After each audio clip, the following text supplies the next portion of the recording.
Purchase your tracks today. Purchase your tracks today.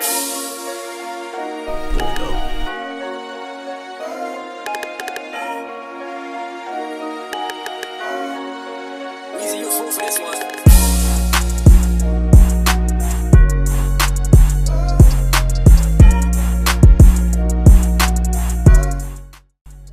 I had just had this crazy party at Pulse for New Year's, and that drawing. That people still talk about that shit today. That party was OD, like wall to wall. And the crazy thing is I didn't open the doors until 12 o'clock. Yeah. Which is the wild thing, because you would expect people, you know what I mean? Like, all right, everybody already drunk. It's 12 o'clock, the ball dropped already. Bruh. You gonna open the doors at 12? I opened the doors at 12 o'clock. So niggas just stay like waiting outside? Bro, nobody was outside, right? 12 o'clock, like 50 cars back to back to back, pulling into the lot, pulling into the lot, pulling into the lot. I'm like, oh shit, it's about to be crazy. That shit was OD. How many people came? I can't even answer that, but it was a good night money wise. Very lucrative. Very good night. Very good night. Alright, so you the one that be throwing parties at Pulse, right? Yeah. Explain how the whole thing started. Like, how'd you start throwing parties there? What gave you the idea? Well, before I speak on that, I gotta go back to the beginning when I first started throwing parties. With a group called Team Business. We started throwing team parties at the Masonic Temple downtown Trenton, and it pretty much started rolling from there. Like, a lot of people stopped, and I just kept going. Like, I fell in love with, being around people, giving them something to do. You know what I mean? Like, it's a lot of bad shit going on in Trenton. And having parties gives people like that escape, to get away from the shit that they go on outside. Yeah, and really ain't that much going on in Trenton. So if we throwing parties, shit. So I mean, it's giving people another outlet besides, being out there selling drugs, the norm. You know what I mean? So how old were you when you were throwing parties with Team Business? I had to be 14, 15. Damn, so you started out young. Yeah, I'm 24 now, so I got some years. Yeah, 10 years in the game. Damn. So it's kind of like I got it in the back of my hand, because it's like I've grown and groomed myself. You know what I mean? Yeah. Like with trials and tribulations and mistakes. You know what I mean? Over time, you learn what you got to do. You learn what to do and what not to do. So what's the biggest lesson you had learned from throwing parties? About business. The biggest lesson is never get too cocky. Always stay humble, because you can be at the top of the mountain one day and at the bottom picking up the gravel, trying to get back up to that mountain right after, you know what I mean? So, now as far as Pulse goes, when did you start throwing parties there? Was it like... I started, because I had Pulse for 8 months strong. I started last July. Let me see, July.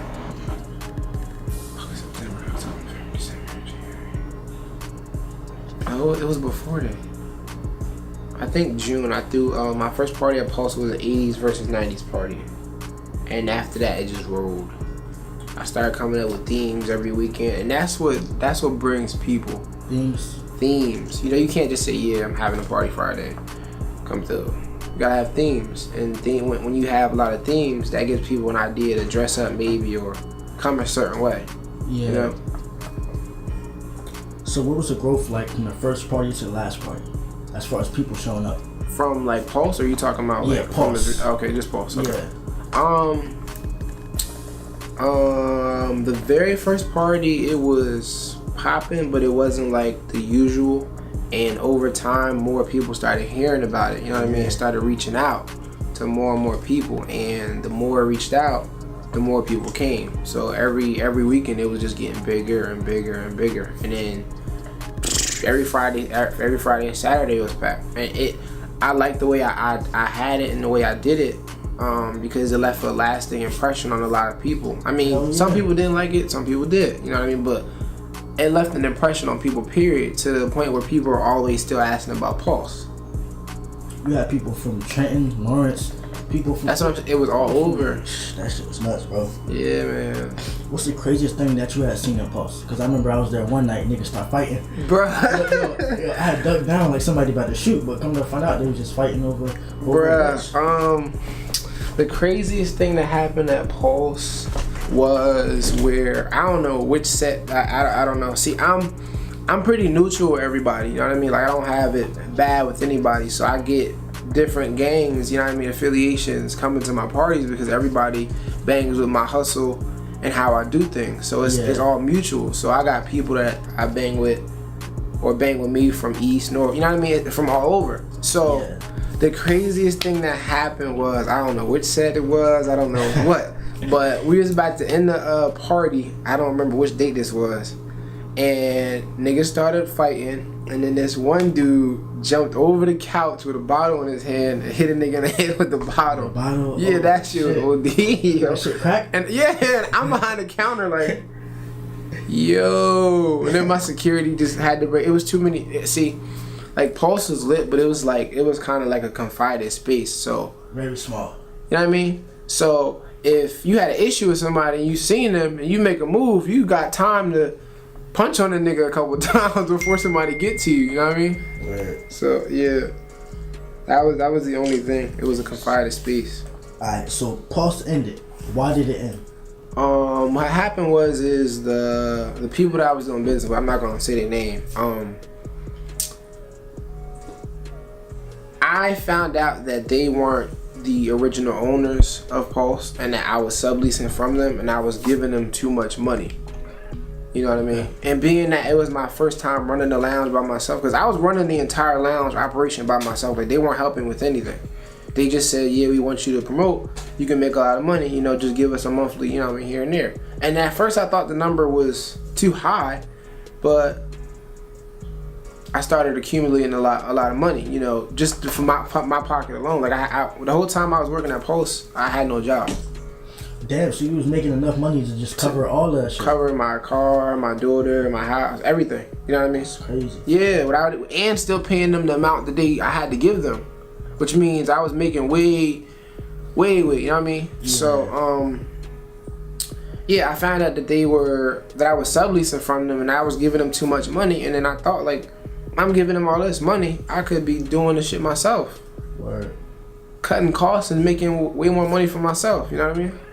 It's just, like, I'd rather be the boss, as I did there, you know what I mean? Because they really didn't help with anything. They were there every now and then, but as far as running the whole operation, like, I had everything down packed. The hookah people, security, where they had to be, all of that. Alright, so let's talk about the neck brace girl. Oh, you got girls coming to the party with the neck brace on, man. Randy, she's mad cool. She's mad cool. I don't have no bad words for her.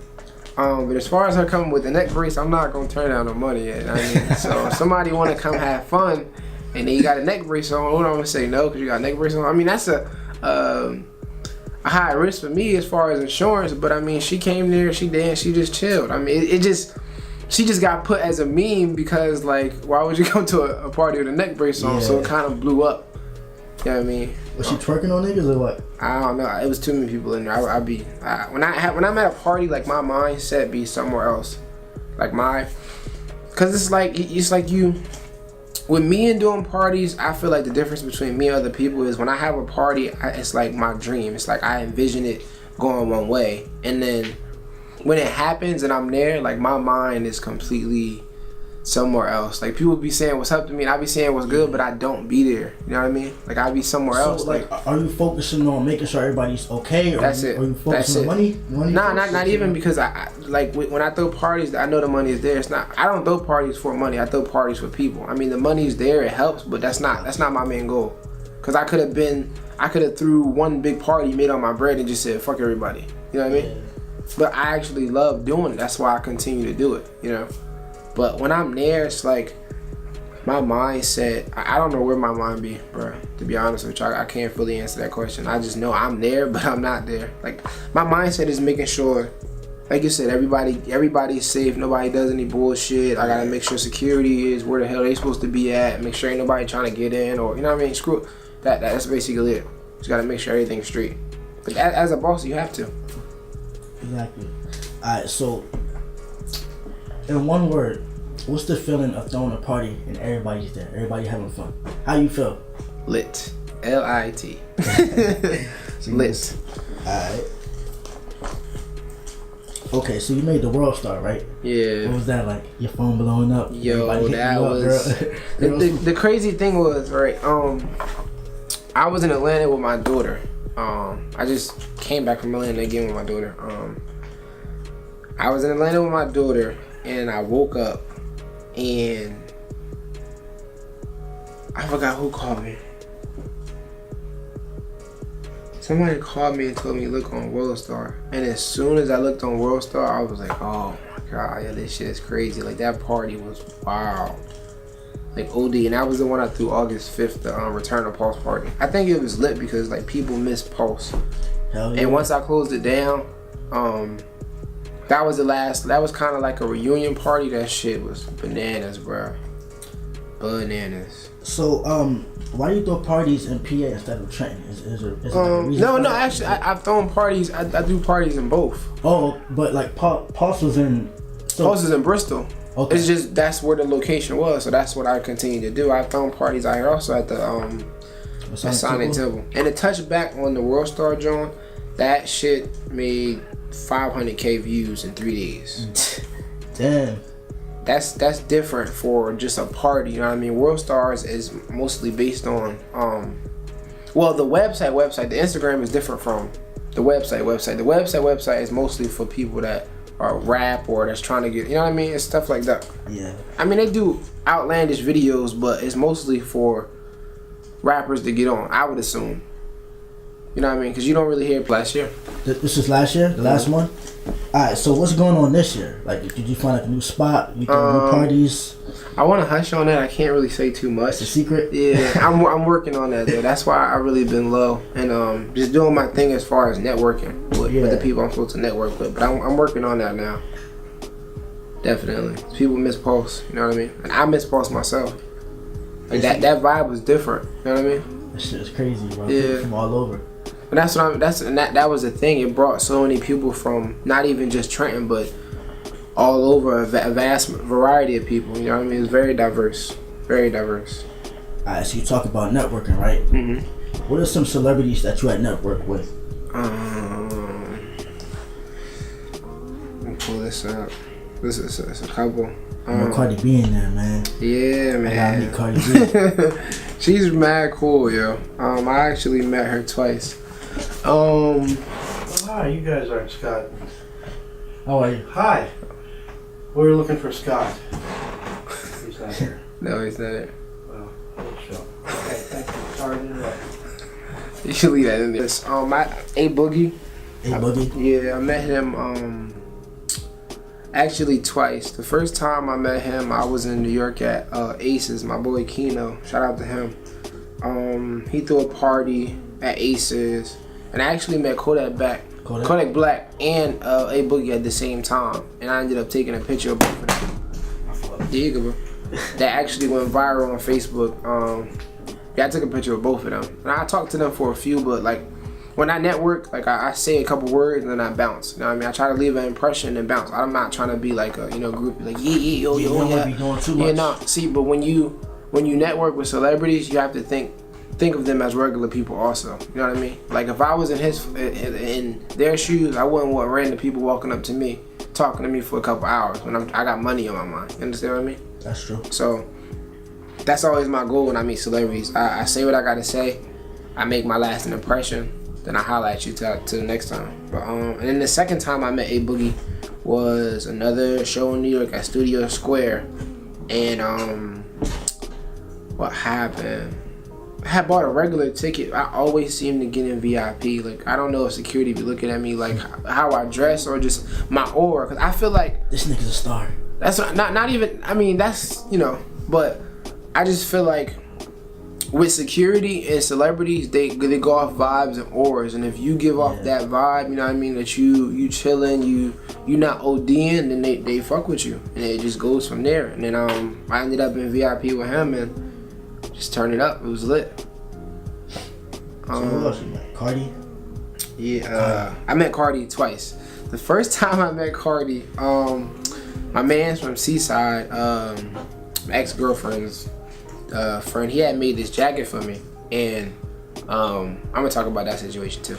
He had made this jacket for me, and I had her on the back of it. Now, I had no intentions of ever giving Cardi B the jacket. Like, it was just dope. I was gonna wear it myself. Yeah. And then I ended up hosting that Vanity Grand, and she ended up being there. So I was like, why not wear it? You know what I mean? So I wore it, and I was in VIP, and these celebrities have their own section. And then something just told me to go over it. I was like, let me see if I can get up there. And the security dude, I tapped him. I was like, yeah, I want to show her the jacket. And then he looked at it. He was like, oh shit, that's dope. And then he went and talked to, I guess, one of her managers or whatever. And then she came down to see the jacket, and she was like, come on up.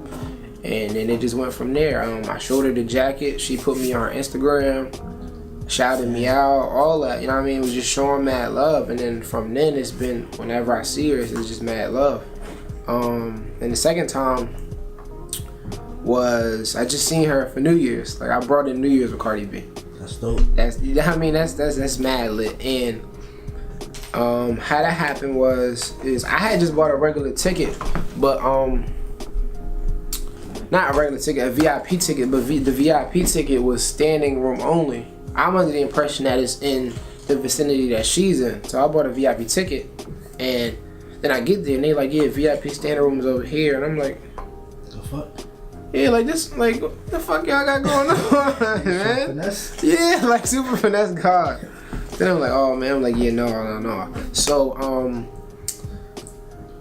I wish I could really explain it, bro, but it's the man upstairs. Like, he just be here, bro. So what happened? So I seen the black van. I was asking security. I'm like, yo, where is Cardi coming in at? They don't really know me. Yeah. So they like, yeah, she coming. I'm like, yo, you not gonna tell me? Like, I showed him the picture when I was with her. Yeah. He was like, oh, that's what's up. I'm like, so you're not gonna tell me what time she coming? He was like, she here, but I don't know where she at. I'm like, bro, you security. Like, you don't make sense. That nigga lying. Lying, like, you ain't got lying for what, dog? Like, so, I seen the black, celebrities always travel in the Sprinter Uber, vans, right? either the Sprinter van or a black Tahoe with tinted windows. Exactly. So I'm in the line. So the only good thing about the VIP joint for New Year's was it was free champagne all night, like the bubbly. It was, you know what I mean, here. So I was lit. So I'm in the line for the free champagne, and something told me, like, I'm explaining every situation that I feel like God, this is my gift, and I just exploit it the best way I can. Take advantage of that shit. That's what I mean. So I'm in line at the John, and then something told me look behind me, and it's clear doors. I mean clear. It's a warehouse.